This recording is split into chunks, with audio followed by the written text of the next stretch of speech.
Muchas gracias al Hospital Militar Universitario Dr. Carlos Arvelo por disponer de esta plataforma educativa para la realización de estas jornadas científicas. Y siguiendo con novedades en cardiología, vamos a exponer un tema muy interesante que es la ecografía cardiopulmonar, una nueva estrategia diagnóstica en cardiología, y vamos a tocar 4 aspectos: la introducción, la validación de la técnica, la imagen ecográfica y las aplicaciones en cardiología. Cuando uno evalúa el corazón, dispone de una serie de métodos diagnósticos que van desde la radiografía de tórax, pasando por la ecocardiografía y métodos más sofisticados como la tomografía, la resonancia, el PET o el SPECT. Sin embargo, la ecocardiografía es el método de elección en cardiología para la evaluación del corazón, porque nos permite evaluar su estructura, su función, las válvulas, los parámetros hemodinámicos y la etiología, en un contexto rápido a la cabecera del paciente, inocuo para el paciente, con amplia disponibilidad, gran precisión diagnóstica y un basamento científico sólido. Fíjense por lo menos las guías de insuficiencia cardíaca del 2021, donde la primera modalidad de imagen es la ecocardiografía. En la oncología, esta última guía de ecocardiografía transtorácica para evaluación de pacientes con cáncer que reciben antraciclinas y trastuzumab, donde la ecocardiografía se utiliza para la evaluación inicial, el seguimiento y la evaluación final del paciente. En valvulopatías es el método inicial de evaluación, así como en la endocarditis infecciosa. En enfermedades del pericardio también se plantea como el método inicial de evaluación, y la evaluación en atletas, una nueva guía de la Sociedad Americana de Cardiología, donde el eco transtorácico es el método de abordaje inicial en estos pacientes. Sin embargo, las enfermedades cardíacas no solamente afectan al corazón, afectan diferentes estructuras, como el pulmón, estructuras vasculares, de tal manera que la afectación va más allá del corazón. Por ejemplo, tenemos la congestión, que puede ser de 2 tipos: la tipo cardíaco, que afecta piel, pulmón y abdomen, y la tipo vascular, que afecta la vascularidad de diferentes estructuras, como vena cava inferior, flujo hepático, flujo renal. Y la manera de evaluar, por ejemplo, la congestión pulmonar, se hace a través del ultrasonido pulmonar. ¿Cómo está validada esta técnica? A partir del año 2012, con el consenso de expertos liderado por Lichtenstein y Volpicelli, se recomienda esta técnica como una técnica adicional a las técnicas conocidas para evaluación del pulmón. Pero además tenemos una serie de publicaciones donde ya hablan de la integración de la ecografía cardiopulmonar, como el protocolo Locus, el protocolo Catus, el protocolo Mopocus. Tenemos diferentes consensos e inclusive una declaración de la Sociedad Americana de Ecocardiografía en el contexto de COVID, donde plantean la utilización de un protocolo cardíaco, pulmonar y vascular. Una vez que se ha validado esta técnica, vamos a ver algunos aspectos de la imagen ecográfica. Y cuando uno pone el transductor en el tórax del paciente, debe describir 3 áreas. La primera son las estructuras superficiales de la pared torácica, que van desde la piel hasta el plano muscular. En el plano muscular vemos las costillas, que se van a ver como una línea hiperecogénica que deja sombra acústica posterior, y nos va a servir de referencia para la segunda región que debemos identificar, que es la línea pleural. La línea pleural se reconoce como la primera línea hiperecogénica debajo del plano de las costillas. Es delgada, lisa y desliza, porque está formada por la pleura parietal y la pleura visceral, que realiza desplazamientos con la respiración y le dan a la línea pleural ese aspecto chispeante que se llama signo del deslizamiento y que la diferencia de las otras líneas horizontales de la imagen. Una vez que hemos identificado la línea pleural, pasamos a la tercera región, el espacio subpleural, inmediatamente subyacente a la línea pleural, y que dependiendo de su composición, que habitualmente es el pulmón lleno de aire, siendo el aire una barrera acústica, vamos a ver artefactos. Sin embargo, en la medida en que el pulmón se enferma, se llena de líquido y vamos a ver imágenes más reales. Entonces debemos distinguir 4 patrones. Estos patrones se distinguen por características de la línea pleural y la composición del espacio subpleural. Y estos 4 patrones tienen una proporción de aire y líquido determinado que nos va a dar una imagen ecográfica determinada.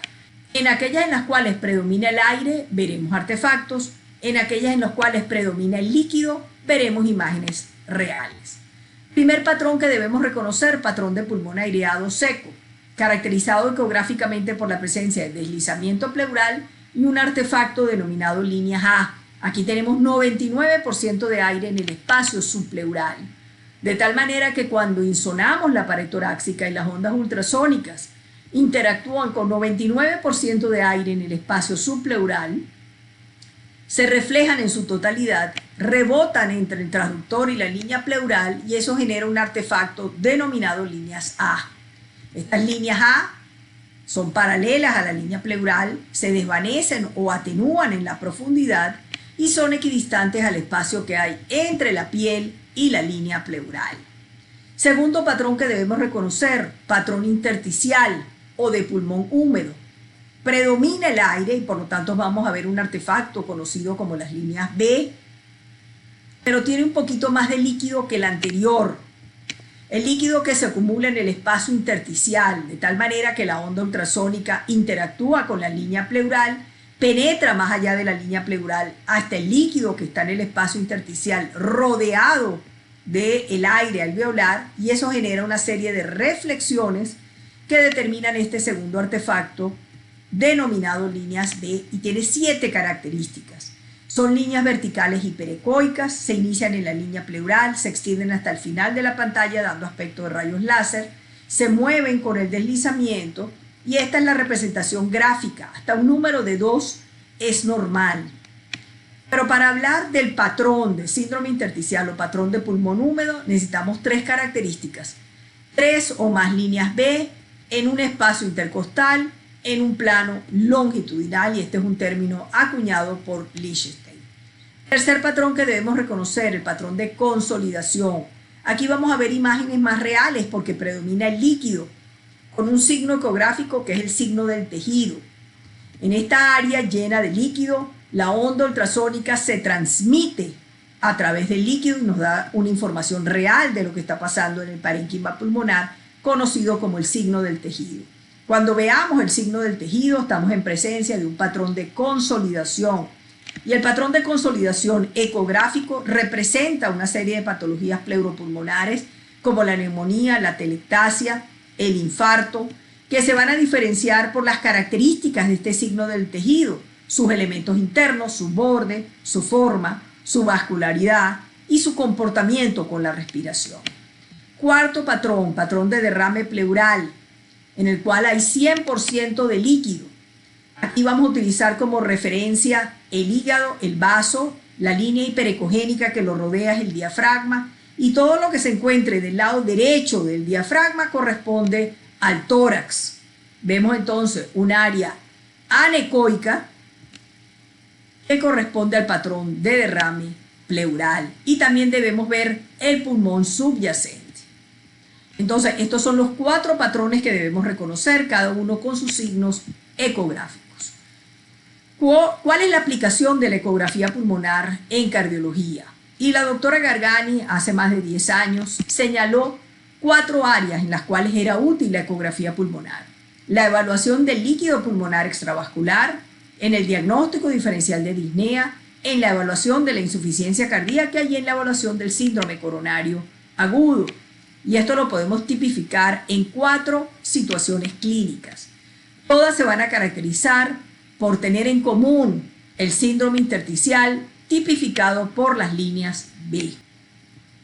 Uno de los primeros en señalar que podemos hacer la diferenciación entre disnea de origen cardíaco de la disnea de origen respiratorio fue el doctor Lichtenstein a través de las líneas B o el patrón de síndrome intersticial.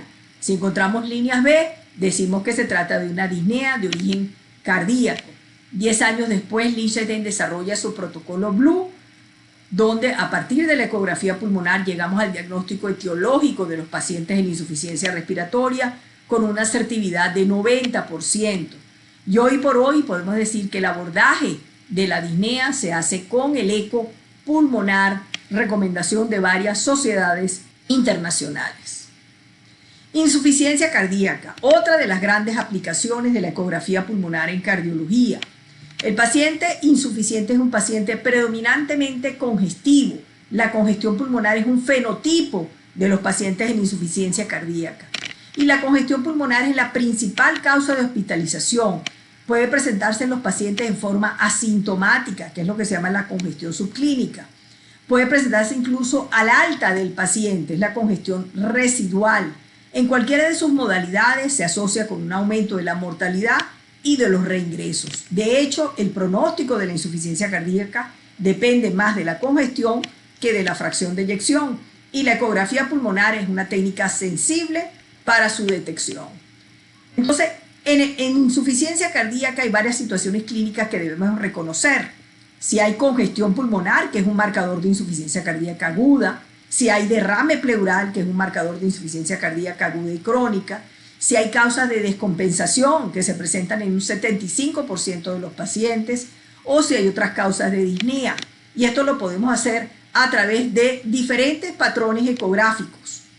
La congestión pulmonar a través del síndrome intersticial, el derrame pleural a través del patrón de derrame pleural, causas de descompensación, por ejemplo, por una neumonía a través del patrón de consolidación.